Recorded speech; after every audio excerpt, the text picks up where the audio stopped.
Patrolling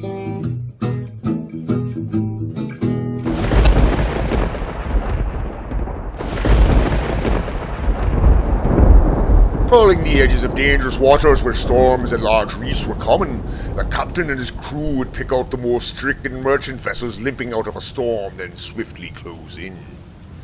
Once their pirate ship was alongside the merchant vessel, however, the pirates wouldn't then all go cannons and cutlass on their prey.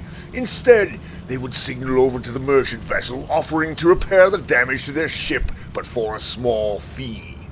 Having barely survived the storm and taking in more water than they could bail, the crew of the merchant vessels would readily agree.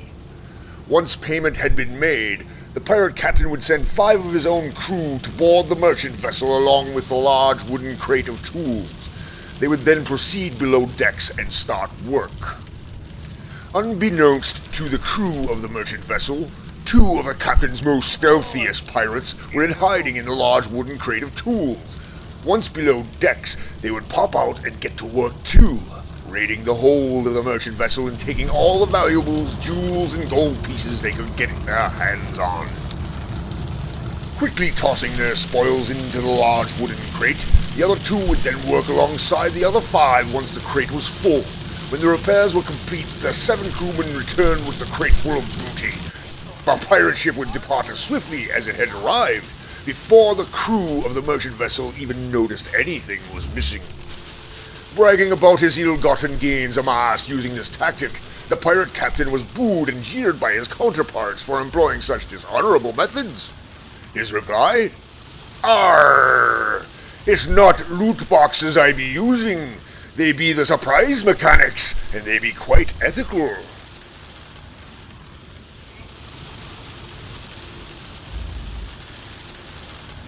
Hello there, everybody. DriveBYE here. Recently I just came across somebody talking about the case for divine command theory. And basically, the 3 bullet points he or she or whoever it was touched on was that, number 1, we owe obedience to our Creator. Which, well, it really doesn't mean anything to an atheist because, well, we don't believe there is a creator. Not everybody, but most atheists. And the second one is that God is all good and all-knowing. But how do you know? How do you know that God is all good and all-knowing? That brings up questions about him actually having morals. I mean, are his morals good then? Well, that just brings up questions about him being all good with all the evil in the world, since he knows about it. Unnecessary evil at that. And their third bullet point basically is God is the ultimate authority. Well, same thing. How do you know? All you got is an ancient book written by objectively ignorant people. And I say objectively because there are plenty of inconsistencies that you can apply a little bit of scrutiny to, and you can see that they are ignorant of the world around them. Now I have to say, first of all, our society, it's multicultural. Secular, if you will. It's secular. How can we avoid tribalism, which is innate to our species from the way we evolved? As a society, we tend to be dynamic, yet we find comfort to be amongst like-minded people in our group. Both groups just need some cause to rally on, and if the group is challenged, the whole group defends and sometimes attacks. You may have seen that in the community lately.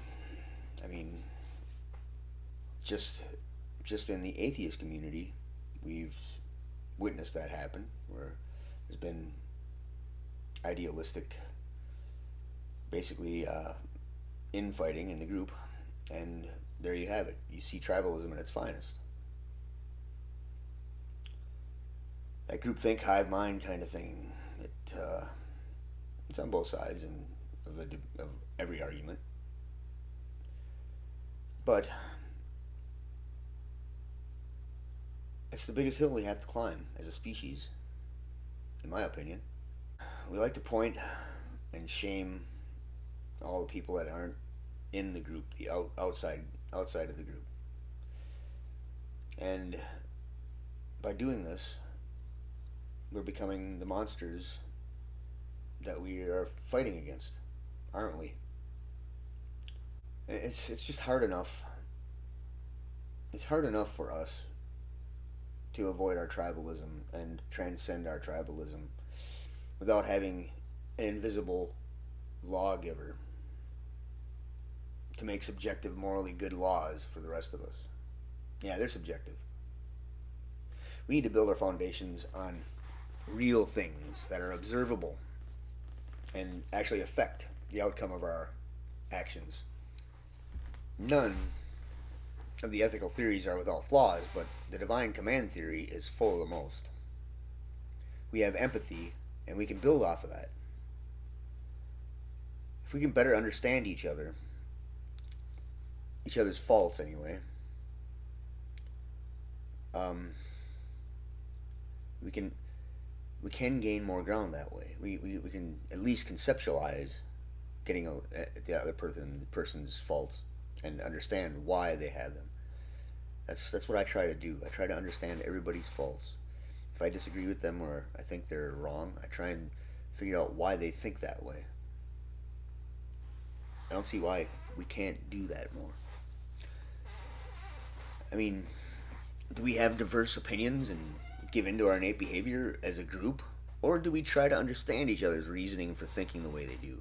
I mean, we can't do that with an absolute law given by an unseen, unheard being. No matter what the theist apologists say, it doesn't do any good for me to take what someone else claims about an invisible being as our ultimate lawgiver of morals. So I gotta ask, if they are God's morals, is it even my morals anymore? Or is it the moral giver's morals that I'm supposed to follow? And if they are his morals, then why should I consider them good? Where is the consistency in the laws given from a God? Is stoning adulterers good? Is it bad? Is it good before or after 33 CE? Theists haven't done anything to show that God is a more appropriate foundation. Divine command theory just depends on who tells the story. If God commits genocide, it's all good. You know, if Hitler does it, ooh, that's bad. That's very bad. See, it just depends upon the context, and the consequences become all important all of a sudden. So, no God needed. Why is it, in any rational sense, that grounding morality in God is actually any better than grounding it in real and observable features of the world that actually affect the outcome of things, with the added bonus of helping us understand the consequences? Oh yeah, we're all sinners, and we just don't know the whole picture to understand how evil in this world is good because of the same higher purpose we just don't understand. I'll get to the problem of evil a little bit later here. But that being said, why doesn't this God at least explain it to me so I can at least see if I do understand it? But what do I get? Zero, nada, nothing, El Zippo. I'm just left in the dark. I'm supposed to figure it out. I'm supposed to figure out something that I can't possibly understand without his help. What do you think about that, theist? Let's put it this way. Anything not commanded by God is potentially on limits. Since I can't access God directly, then I can only guess what is good or bad. Because he's the ultimate lawgiver, or the ultimate moral giver. But I mean, I gotta guess because it can't be based on moral reasoning. It's got to be whatever he says. How can I come across a new thing and decide whether it's good or bad without being able to hear God? Am I supposed to take the theist word for it? Why do they have God talking in their ears? And every time that I hear them say that they're talking to God, they don't even say that he directly talks to them, because they know that if they say that, you're going to go, oh, you're crazy. No, they just make up the things in their head. They think about it, and they think that he's talking. No, I shouldn't say that, but who knows? At least that's what I would say is happening. When they're, especially the way they describe their experience with God. It's always a bit fuzzy and very identifiable. That a person's mind can convince itself into believing is real. Heaven and hell are the biggest blackmail scams in history, and the most successful at that. Larry Nussi found that almost all Amish teenagers said that if God had commanded them to not work on Sunday, that it would not be wrong to work on a Sunday. When asked why it was wrong to hit other people, they said because God commanded that it is wrong to be aggressive or violent. It's a good thing he didn't stop there, because he went on to ask them, the same Amish teenagers, if it would still be morally wrong to hit other people if God had made no rule about hitting other people. And about 80% of these Amish teenagers replied that hitting would still be immoral. So, in Nucci's terms, they treated the wrongness of hitting as moral rather than conventional or authority dependent, even though they had talked about it as if it were conventional. Their responses thus show that even teenagers who were brought up in a strict religious way, they espouse the divine command theory, and they recognize that morality has a sound foundation outside of God's commands. And the defense is common. But God would never command rape. Yet in order to say that God would never command rape, you'd have to know that rape is already wrong. Independent of God, that is. So you get seriously hamstrung when you cannot appeal to moral reasoning. There's no foundation. God can't even know that he himself is all good, because to do so, he would need to judge himself on an objective standard. There's been studies of development and education show that children develop better moral attitudes as adults if they are raised to empathize rather than to obey commands without any reason, rather than to avoid punishment. That just is the way it is. In this whole scenario, on the problem of evil and greater goods coming from suffering, is consequentialist in nature. And pretty much God's using people as a means to an end. So where's the morals there? It's funny because it's a utilitarianism that theists kind of spew about, then attack atheists for holding to it. Problem evil dictates that there can be no gratuitous evil. Every bit of suffering must be necessary towards eventualizing a greater good. Everything happens for a reason, and God moves in mysterious ways. Jesus being sacrificed for the sins of the world, this is pure consequentialism. In fact, every atrocity in both the Bible and the real world is explained in this way. The whole problem of evil and greater goods coming from suffering is consequentialist in nature. Basically, God is using people as a means to an end. The guy's made up. It's all done to try and keep our tribalism under control. But it ain't working anymore. It's become the thing that creates the tribalism. That's just evolution. Keeps on ticking. The last piece.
Time of